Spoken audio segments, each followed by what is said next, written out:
Hello and welcome back to another episode of Bedtime Stories. My name is Tracy and I am your host.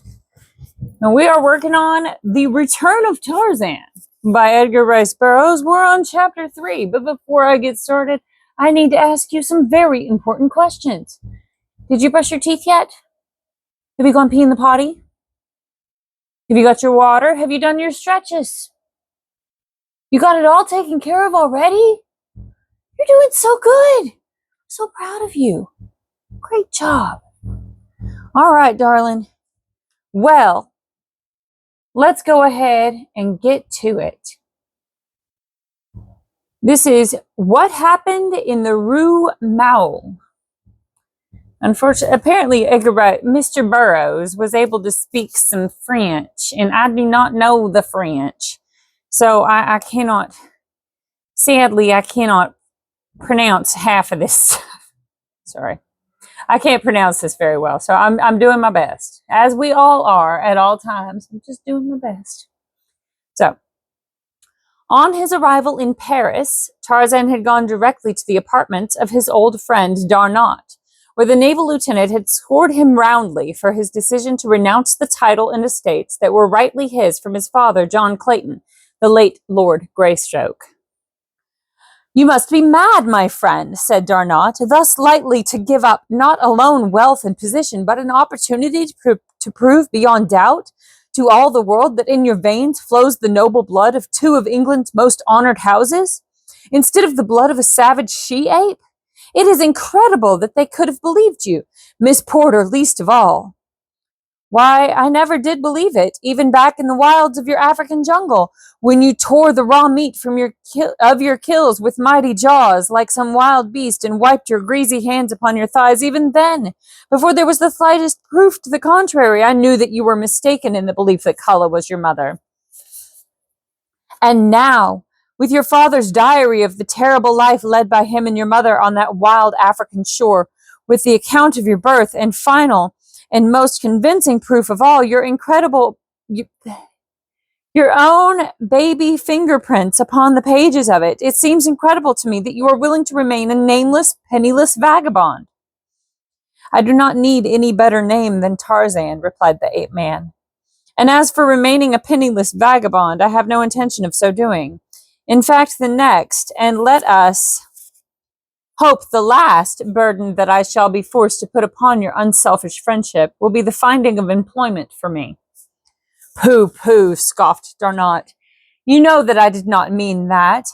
Have I not told you a dozen times that I have enough for 20 men, and that half of what I have is yours? And if I gave it all to you, would it represent even the 10th part of the value I place upon your friendship, my Tarzan? Would it repay the services you did me in Africa? I do not forget, my friend, that but for you and your wondrous bravery, I had died at the stake in the village of Mumbunga's cannibals. Nor do I forget that to your self-sacrificing devotion, I owe the fact that I recovered from the terrible wounds I received at their hands. I discovered later something of what it meant to you to remain with me in the amphitheater of apes while your heart was urging you on toward the coast. When we finally came there and found that Miss Porter and her party had left, I commenced to realize something of what you had done for an utter stranger. Nor am I trying to repay you with money, Tarzan. It is just at present you need money. Were it sacrifice that I might offer you, it were the same. My friendship must always be yours, because our tastes are similar, and I admire you. That I cannot command, but the money I can and shall." "Well," laughed Tarzan, "we shall not quarrel over the money. I must live, and so I must have it, but I shall be more contented with something to do. You cannot show me your friendship in a more convincing manner than to find employment for me. I shall die of inactivity in a short while." Excuse me.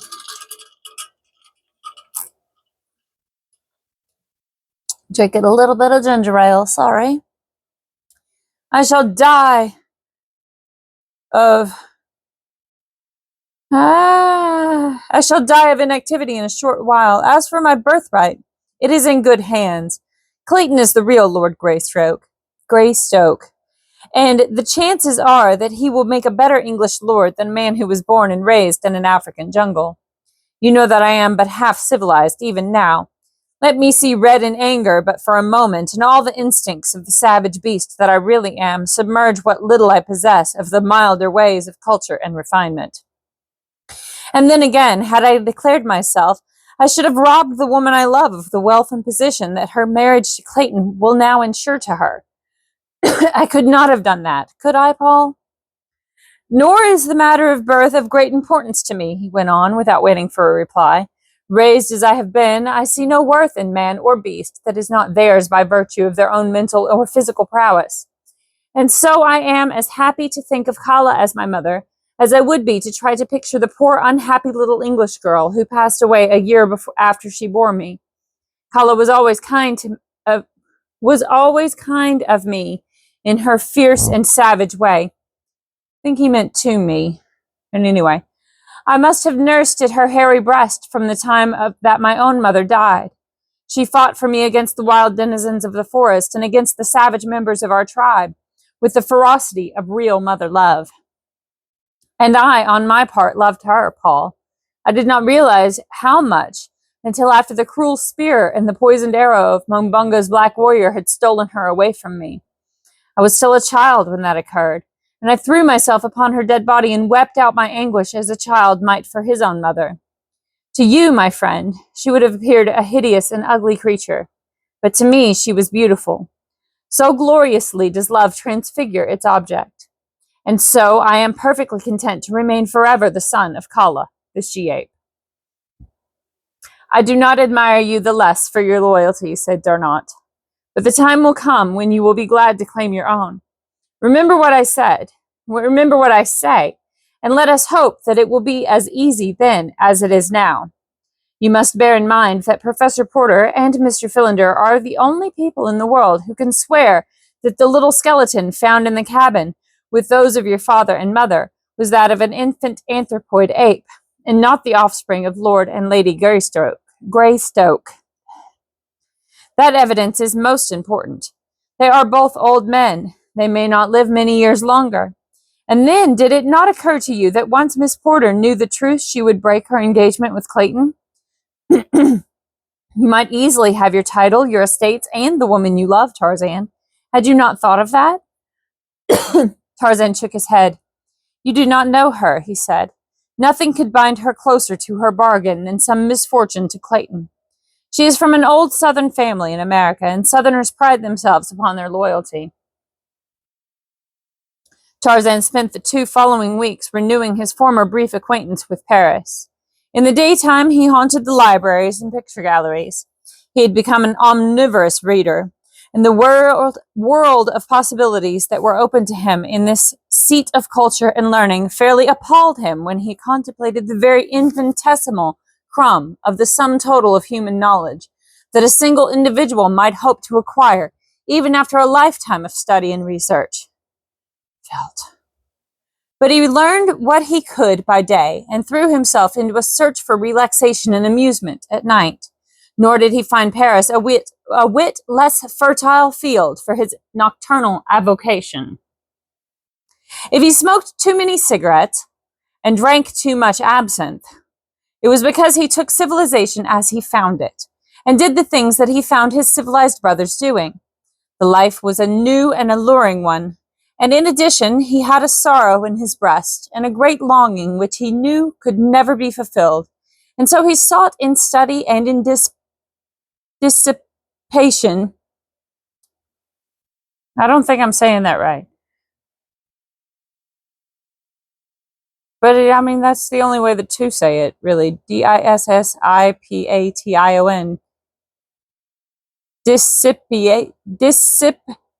Yeah, it's dissipation. The 2 extremes. To forget the past and inhibit contemplation of the future. That's not healthy. He was sitting in a music hall one evening, sipping his absinthe and admiring the art of a certain famous Russian dancer when he caught a passing glimpse of a pair of evil black eyes upon him. The man turned and was lost in the crowd at the exit before Tarzan could catch a good look at him, but he was confident that he had seen those eyes before, and that they had been fastened on him this evening through no passing accident. He had had the uncanny feeling for some time that he was being watched, and it was in response to this animal instinct that was strong within him that he had turned suddenly and surprised the eyes in the very act of watching him. Before he left the music hall, the matter had been forgotten, nor did he notice the swarthy individual who stepped deeper into the shadows of an opposite doorway as Tarzan emerged from the brilliantly lighted amusement hall. Had Tarzan but known it, he had been followed many times from this and other places of amusement, but seldom, if ever, had he been alone. Tonight Darnot had had another engagement, and Tarzan had come by himself. As he turned in the direction he was accustomed to taking from this part of Paris to his apartments, the watcher across the street ran from his hiding place and hurried on ahead at a rapid pace. Tarzan had been wont to traverse the Rue Maule on his way home at night. Because it was very quiet and very dark, it reminded him more of his beloved African jungle than did the noisy and garish streets surrounding it. If you are familiar with your Paris, you will recall the narrow, forbidding precincts of the Rue Maule. If you are not, you need but ask the police about it, to learn that in all Paris there is no street to which you should give a wider berth after dark. On this night, Tarzan had proceeded some 2 squares through the dense shadows of the squalid old tenements which line this dismal way, when he was attracted by screams and cries for help from the 3rd floor of an opposite building. The voice was a woman's. Before the echoes of her first cries had died, Tarzan was bounding up the stairs and through the dark corridors to her rescue. At the end of the corridor on the 3rd landing, a door stood slightly ajar, and from within Tarzan heard again the same appeal that had lured him from the street. Another instant found him in the center of a dimly lighted room. An oil lamp burned upon a high, old-fashioned mantel, casting its dim rays over a dozen repulsive figures. All but one were men. The other was a woman of about 30, her face marked by low passions and dissipation, which might once have been lovely. She stood with one hand at her throat, crouching against the further wall. "Help, Monsignor!" she cried in a low voice as Tarzan entered the room. "They were killing me!" As Tarzan turned toward the men about him, he saw the crafty, evil faces of habitual criminals. He wondered that they had made no effort to escape. A movement behind him caused him to turn. 2 things his eyes saw, and one of them caused him considerable wonderment. A man was sneaking stealthily from the room, and in the brief glance that Tarzan had of him, he saw that it was Rokoff. But the other thing that he saw was of more immediate interest. It was a great brute of a fellow tiptoeing upon him from behind with a large bludgeon in his hand. And then, as the man and his confederates saw that he was discovered, there was a concerted rush upon Tarzan from all sides. Some of the men drew knives, others picked up chairs, while the fellow with the bludgeon raised it high above his head in a mighty swing that would have crushed Tarzan's head had it ever descended upon it. But the brain and the agility and the muscles that had coped with the mighty strength and cruel craftiness of Turcos and Numa in the fastness of their savage jungle were not to be so easily subdued as these Apaches of Paris had believed. Selecting his most formidable antagonist, the fellow with the bludgeon, Tarzan charged full upon him, dodging the falling weapon and catching the man a terrific blow on the point of the chin that felled him in his tracks. Then he turned upon the others. This was sport. He was reveling in the joy of battle and the lust of blood. As though it had been but a brittle shell to break at the least rough usage, the thin veneer of his civilization fell from him, and the 10 burly villains found themselves pinned in a small room with a wild and savage beast, against whose steel muscles their puny strength was less than futile. At the end of the corridor without stood Rokoff, waiting the outcome of the affair. He wished to be sure that Tarzan was dead before he left. But it was not a part of his plan to be one of those within the room when the murder occurred. The woman still stood, where she had when Tarzan entered, but her face had undergone a number of changes within the few minutes which had elapsed. From the semblance of distress which it had worn when Tarzan first saw it, it had changed to one of craftiness, as he had wheeled to meet the attack from behind, but the change Tarzan had not seen. Later, an expression of surprise and then one of horror superseded the others. And who may wonder? For the immaculate gentleman her cries had lured to what was to have been his death had been suddenly metamorphosed. Gracious. This guy turned into a demon of revenge. I can't pronounce it. That's a hard word. Metamorphosed. It's the past tense of metamorphosis.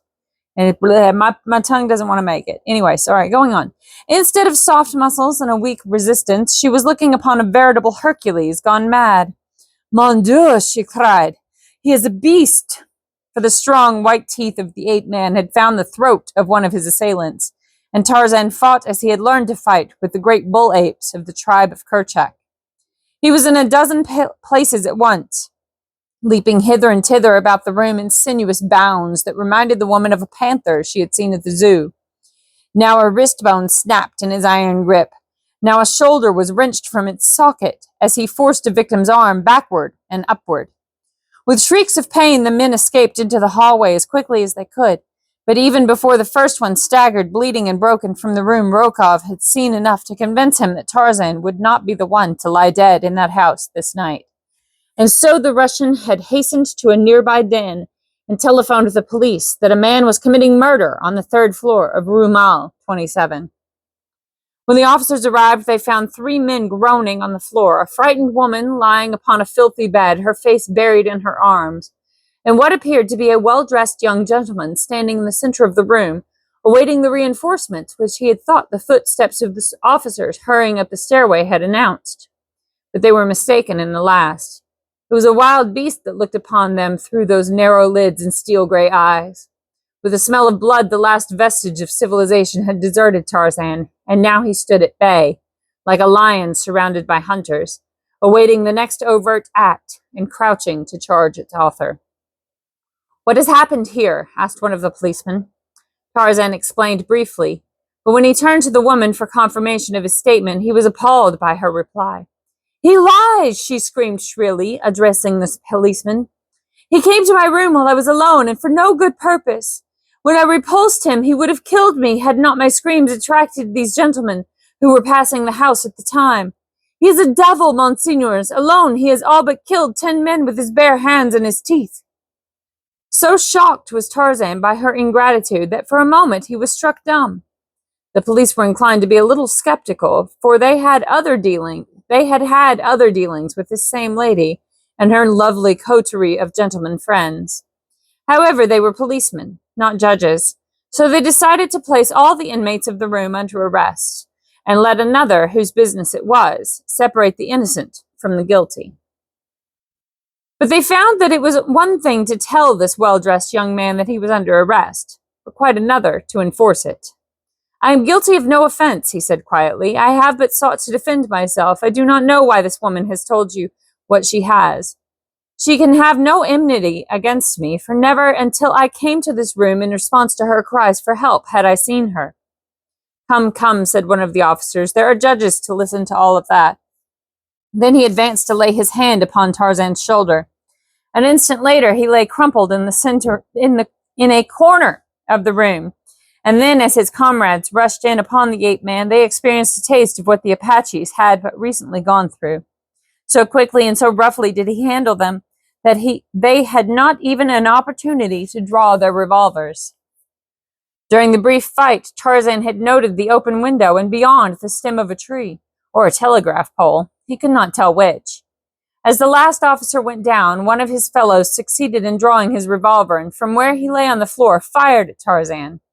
The shot missed, and before the man could fire again, Tarzan had swept the lamp from the mantel and plunged the room into darkness.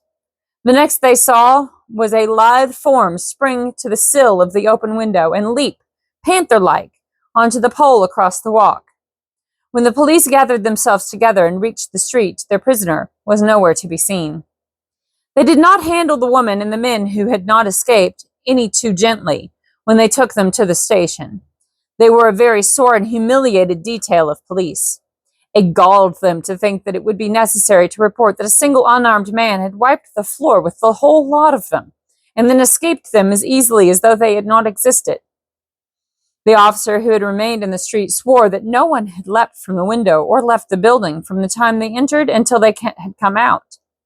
His comrades thought that he lied, but they could not prove it.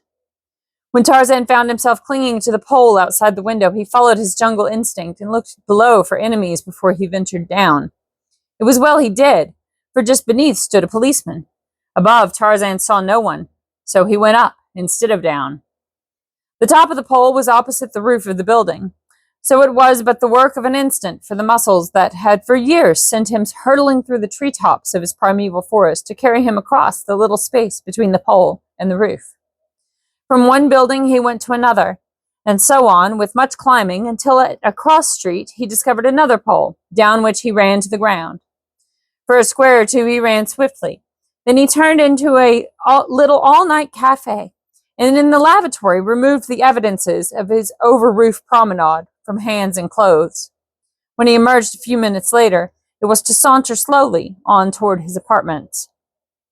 Not far from them he came to a well-lighted boulevard, which it was necessary to cross. As he stood directly beneath a brilliant arc light, waiting for a limousine that was approaching to pass him, he heard his name called in a sweet feminine voice. Looking up, he met the smiling eyes of Olga de Kould, as she leaned forward upon the back seat of the machine. He bowed very low in response to her friendly greeting. When he straightened up, the machine had borne her away. Rokoff and the Countess de Kould, both in the same evening, he soliloquized. Paris is not so large, after all. And that is the end of chapter 3. I hope you've enjoyed it. Good night, sleep tight, and don't let the bedbugs bite. And if they do, you bite them back. I love you so very much. Good night.